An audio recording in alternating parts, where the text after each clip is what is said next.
dilakukan dengan chatting. Yang awalnya mencari informasi melalui surat kabar, kini bisa dilakukan dengan gerakan jari saja.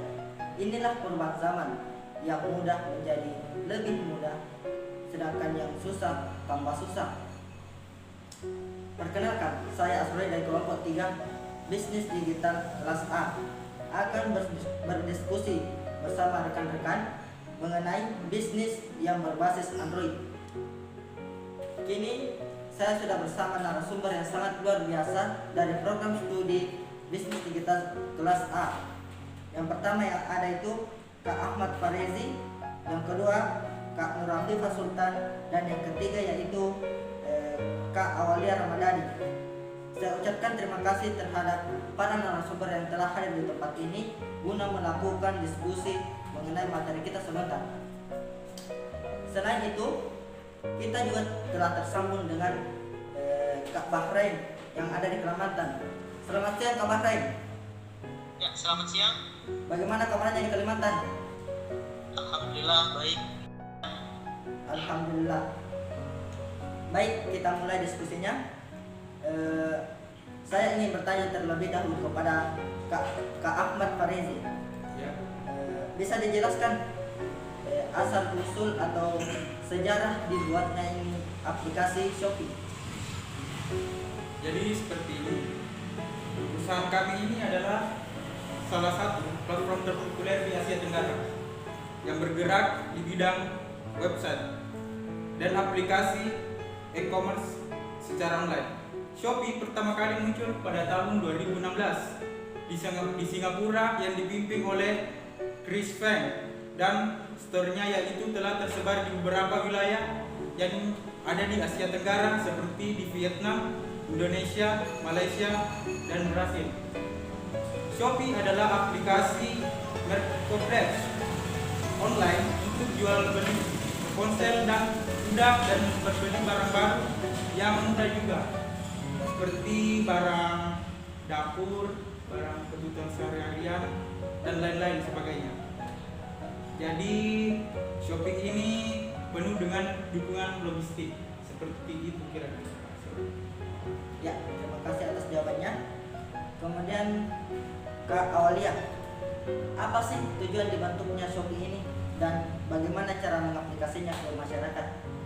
Jadi, secara general, Shopee ini mempromosikan dirinya sebagai aplikasi marketplace. Marketplace adalah perantara antara penjual dan pembeli di dunia maya. Jadi, Shopee bertindak sebagai pihak ketiga dalam transaksi online dengan menyediakan tempat berjualan dan fasilitas pembayaran. Di Shopee, kami menghadirkan wadah atau tempat untuk produsen untuk berjualan dan konsumen untuk membeli.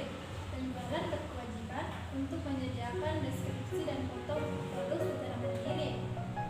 Selain itu, penjual juga dapat menerima penawaran harga dari pembeli dengan apabila telah disiapkan oleh kedua belah pihak. Pembeli bisa langsung mengirimkan sejumlah uang ke rekening yang telah disediakan oleh aplikasi Shopee. Kemudian Kak Bahrain,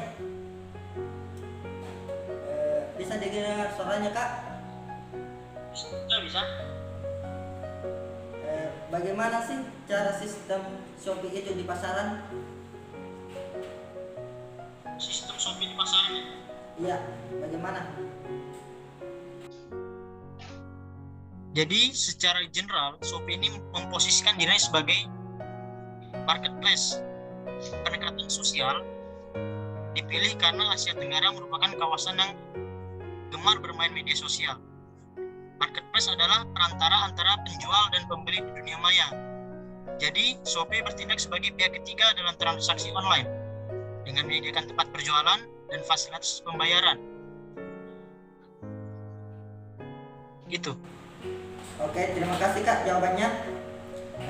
Kemudian Kak Nur Afifah, kelebihan dan kekurangan Shopee itu apa sih? Jadi kelebihan Shopee ini banyak sekali ya. Di antaranya yaitu banyak kategori yang disediakan, respon website yang cepat, tampilannya simpel dan menarik, tersedia penjelasan spesifik barang, terdapat fitur chat dengan penjual untuk menawar barang, dan yang terakhir yaitu sering memberikan promo balik kelebihan ini sudah pasti ada kekurangannya, yakni diantaranya customer service, lambat membalas pesan, ketentuan promo gratis ongkir yang ribet, dan sering menemui penjual yang kurang baik dan tidak sopan dalam membalas pesannya. Oh, demikian ya. Menurut kakak ya, bagaimana sih strategi Shopee itu dalam bersaing? Jadi sejauh ini ada beberapa strategi yang akan diterapkan, yaitu pertama teknik pemasaran yang mengikuti tren. Dengan begitu masyarakat jadi lebih mudah dan diingat dengan brand kami. Yang kedua yaitu kami menawarkan berbagai macam metode pembayaran yang aman, seperti ada Shopee Pay, transfer bank, COD, dan lain sebagainya. Lalu yang ketiga, kami menawarkan banyak fitur gratis ongkir dengan syarat batas pembelian tertentu. Lalu yang keempat, kami melakukan alternatif strategi penetrasi pasar dengan meningkatkan pasar produk pada pasar sekarang, yaitu dengan menggandeng brand ambasador ternama seperti Blackpink maupun Cristiano Ronaldo. Dan strategi terakhir kami yaitu punya target pasar yang jelas.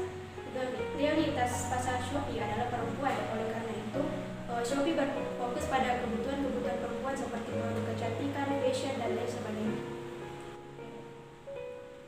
Kemudian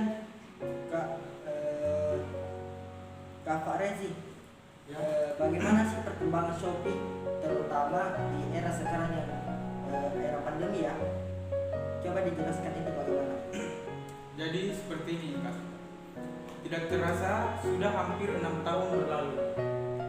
Shopee hadir dan melayani warga masyarakat Indonesia berbekal upaya untuk membuat berbagai inovasi dan inisiatif sebagai upaya menciptakan pengalaman berbelanja yang nyaman dan aman dan menyenangkan bagi konsumennya.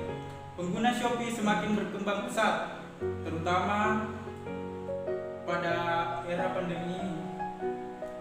Tentu mengubah cara hidup banyak orang. Nah, perubahan pola perilaku di tengah situasi baru ini pada masyarakat Indonesia juga membawa Shopee untuk beradaptasi dalam memahami keadaan tersebut. Shopee berupaya untuk memenuhi kebutuhan yang menjadi kebutuhan masyarakat saat pandemi ini. Jadi, berkembangnya mitra penjualan dan brand yang berada di Shopee, fasilitas pembayaran dan perbankannya juga menyediakan jasa logistik dan banyak sektor lainnya. Shopee juga berhasil menjadi kontributor utama ekonomi digital di kawasan ini dengan komitmen kuat untuk merek dan kewirausahaan sukses dalam e-commerce. Terima kasih Kakak Sarah. Mungkin itu saya sampaikan. Oke, terima kasih. Selanjutnya Kak Bahrain. Apa sih pengaruh Shopee terhadap masyarakat?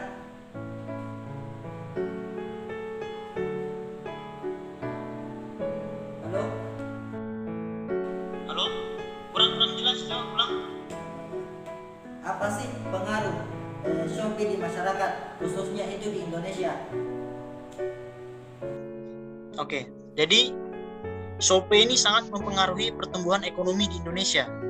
Perkembangan jumlah pelaku bisnis e-commerce dalam hal ini bertindak sebagai produsen berkontribusi mendorong penawaran produk dalam perdagangan online. Semakin baik produsen e-commerce, semakin baik barang dan jasa yang diperdagangkan secara online. Sehingga semakin besar pula potensi transaksi yang akan terjadi. Pengaruh e-commerce dalam hal ini Shopee terhadap pertumbuhan ekonomi, penjualan barang dan jasa online memiliki implikasi serupa terhadap pertambahan PDB atau produk domestik bruto yang merupakan indikator yang umum digunakan untuk mengetahui pertumbuhan ekonomi dari tahun ke tahun. Ya, sekian. Terima kasih. Selanjutnya pertanyaan terakhir untuk Kak Aulia Ramadhani. Apakah harus memiliki barang atau produk agar dapat menjadi reseller di Shopee? Tidak, karena kita bisa melakukan transaksi jual beli barang dengan reseller dengan cara membeli barang dengan harga reseller, kemudian kita bisa menjualnya kembali dengan harga yang lebih tinggi. Terima kasih atas jawabannya. Nah, mungkin itu saja yang dapat kami sampaikan partisipasi kakak-kakak yang luar biasa dari program studi bisnis digital. Saya ucapkan sekian dan terima kasih. Wassalamualaikum